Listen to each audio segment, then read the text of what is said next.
Shlomo was influenced mostly by the Hasidic literature.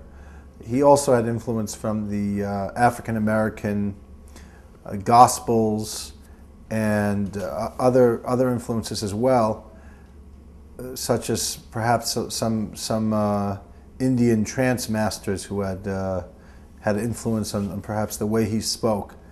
But his overall philosophy was that of inclusiveness and openness, and trying to see people in a non-judgmental way, a way of accepting them first, even if they had serious problems and perhaps even criminals.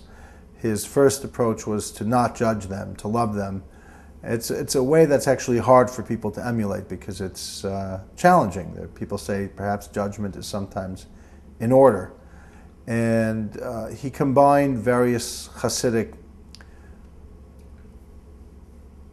thoughts such as Breslov, which was very much about serving God with joy. He took a lot of their teachings. He also used Ishbitz, which is another form of Polish Hasidism that emphasized serving God sometimes even beyond what's written in the Code of Jewish Law.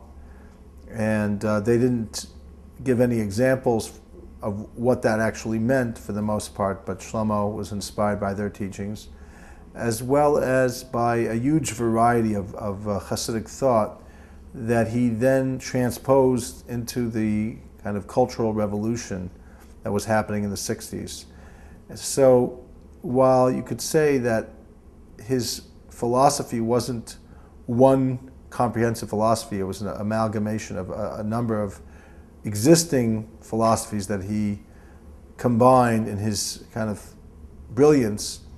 It also came heavily through the lens of how to make it applicable to alienated people in the West. And that's where the uniqueness of his philosophies.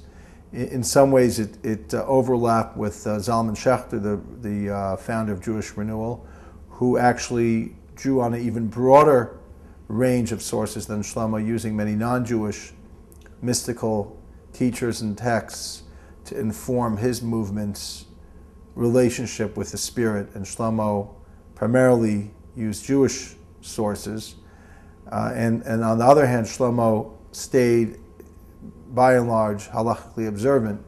There may have been some areas that he was not within the framework of orthodoxy, but those were specific areas, not an overall philosophy of life.